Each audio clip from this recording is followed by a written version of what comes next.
Hi everyone, welcome back to Difference Frames the World, where we take a closer look at global politics through a different lens. Today, we're discussing a meeting that's making waves in Northeast Asia, the first ever summit between Chinese President Xi Jinping and South Korean President Lee Jae-myung.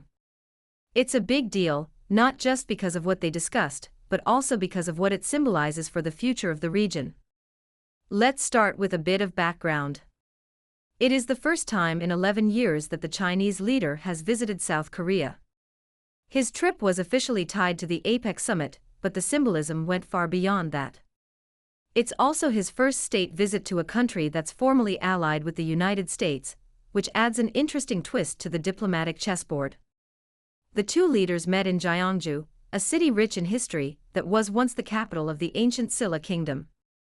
The meeting hall was filled with traditional Korean hospitality and symbolism of peace and continuity. When Xi Jinping arrived in his official car, the red flag N701, Lee Jae-myung personally greeted him. They shook hands, reviewed the honor guard, and began what would become a 95-minute conversation, notably longer than Lee's earlier summit with U.S. President Donald Trump, which lasted 87 minutes. At the heart of the conversation was the future of the Korean peninsula, but it went far beyond that. Xi Jinping described China and South Korea as close neighbors and indispensable partners. He emphasized that since the two countries established diplomatic relations in 1992, cooperation has brought prosperity to both sides and contributed to regional stability. South Korean President Lee Jae-myung echoed that sentiment. He said he'd been looking forward to meeting Xi Jinping in person since their phone call back in June. He emphasized the importance of strategic communication and suggested that both countries should collaborate to restart dialogue with North Korea. He made an important point: regional stability cannot be overemphasized, expressing cautious optimism about resuming inter-Korean contact. The meeting was not just symbolic, but it was also productive. The two leaders witnessed the signing of 7 major agreements, including one that immediately caught the world's attention. A currency swap deal between the central banks of South Korea and China, worth approximately $63 billion, is set to last for 5 years. This deal enables the two countries to exchange currencies directly, thereby eliminating the need for the US dollar in certain transactions. It's designed to stabilize foreign exchange markets and boost trade and investment, a move seen as both practical and strategic. The currency swap deal between China and South Korea is one of the most significant financial arrangements in East Asia, reflecting deepening economic interdependence between the two neighbors. First signed in 2008, during the global financial crisis, the swap helped the Bank of Korea and the People's Bank of China exchange their respective currencies, the won and the yuan, to stabilize liquidity and reduce their reliance on the US dollar in trade settlements.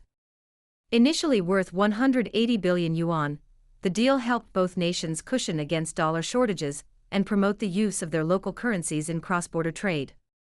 Over time, the agreement has been renewed and expanded, reaching a record 70 trillion won, around $63 billion US dollars, in the latest 2025 renewal signed by the two national leaders, Xi Jinping and Lee Jae-myung.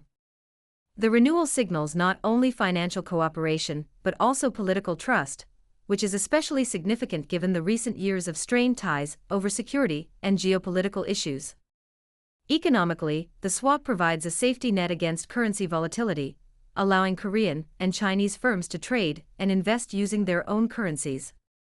It supports the internationalization of the Chinese RMB, a long-term goal of Beijing, while giving Seoul greater flexibility amid global dollar fluctuations. Strategically, the deal underscores both countries' desire to diversify financial risks and strengthen regional stability in an increasingly polarized world. For South Korea, it serves as a hedge against global market turbulence. For China, it represents a step toward building an Asia-centered financial architecture that is less dependent on Western systems. In short, this swap is more than just a financial tool, it's a symbol of pragmatic diplomacy, showing how economic cooperation can endure and even thrive amid shifting political winds in Northeast Asia. Beyond finance, 6 memoranda of understanding were also signed, covering cooperation in the economy, trade, innovation, and public security. Some of the key takeaways include a 5-year joint economic cooperation plan, from 2026 to 2030. A new push for services and investment talks under the Free Trade Agreement. Joint initiatives in the silver economy and startup innovation. Agreements to facilitate the entry of more Korean agricultural products into the Chinese market. And perhaps most crucially for everyday citizens, a police cooperation memorandum of understanding to combat telecom and online fraud, which has become a growing cross-border issue in both countries. It's a practical agenda, not flashy, but deeply tied to economic security and people's livelihoods. Of course, no discussion about China and South Korea can ignore the elephant in the room, North Korea. Just hours before the summit, Pyongyang issued a sharp rebuke. A North Korean Vice Foreign Minister mocked Seoul's push for denuclearization of the Korean peninsula, calling it a daydream that will never come true.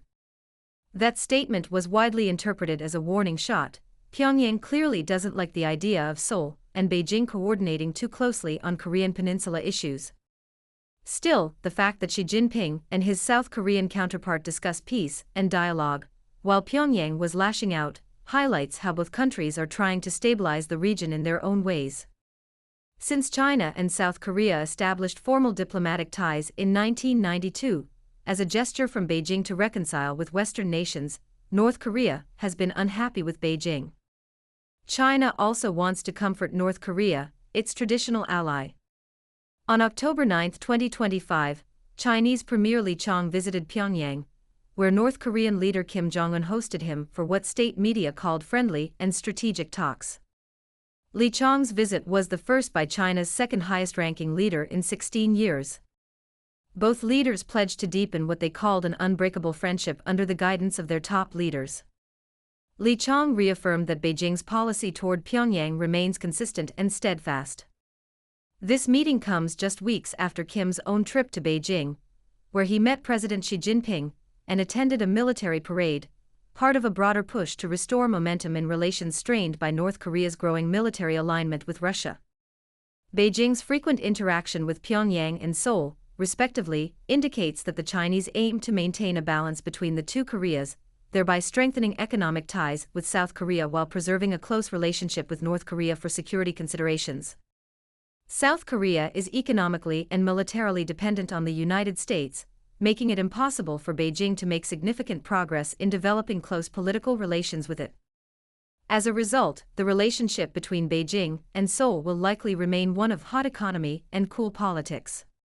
However, the recent meeting between Xi Jinping and Lee Jae-myung could become a turning point, as South Korea's National Security Advisor Wai Sun-lak called it later. Lee Jae-myung's government had achieved a comprehensive restoration of relations with China based on South Korea's national interest and pragmatism. Both leaders agreed to deepen political trust, expand mutual understanding, and build a future-oriented strategic partnership that reflects the realities of today's world.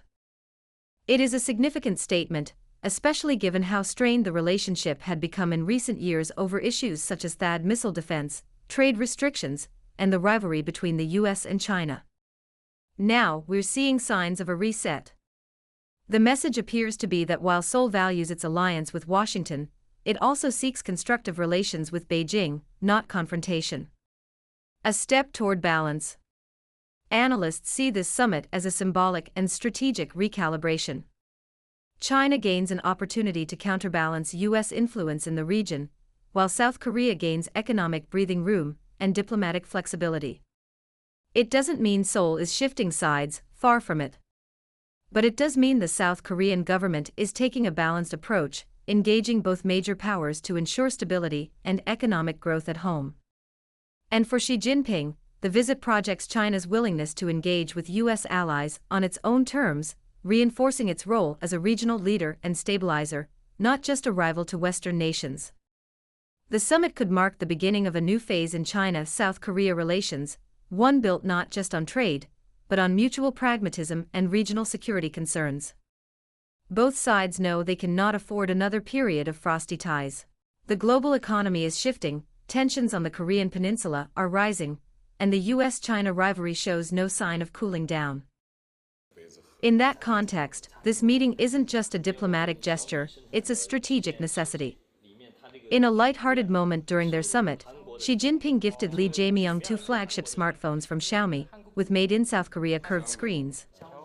When the latter asked about the security of the phones, Xi Jinping cheekily pointed to the device and said, "See if there's a backdoor," making both of them and the onlookers laugh. The phrase backdoor hints at fears of hidden access or surveillance in electronics, an issue Xiaomi and other Chinese manufacturers have faced in Western markets. That small moment joking about whether Xiaomi phones have a backdoor may have seemed light-hearted, but it carried real diplomatic weight. First, it showed Xi Jinping's confidence in China's tech industry, using Xiaomi phones as a symbol of national innovation. The fact that he gifted them personally sends a message: China wants its technology to be trusted globally, especially at a time when Western nations often question its security. It also demonstrates China's openness to foreign technology and components, as Xiaomi utilizes the Android system from the US and curved screens from South Korea. For Lee Jae-myung, the exchange reflected his careful balancing act. He played along with the humor while subtly acknowledging South Korea's sensitivity to tech security, especially given its alliance with the US. In essence, that friendly moment was not just a joke, it was a subtle form of soft diplomacy facilitated by technology. It humanized the leaders, eased tension, and quietly underlined the strategic trust both sides are trying to rebuild in a region full of geopolitical crosscurrents. As we said earlier, Lee Jae-myung talked with Xi Jinping for 95 minutes, 8 minutes longer than that with the US President Donald Trump, which implies China and the US are at least equally influential to South Korea, if Beijing is not more important. 아주 좋습니다. 백여원 여사님께서 사모님께 준비드리는 서호 찻잔 세트입니다. 너무 예쁩니다. 太漂亮了。这个就是喝这个中国的功夫茶，乌龙茶，它就是这个杯子都很小，都是很浓的茶沏出来的很浓， 진하게 타서 就拿这个小杯子。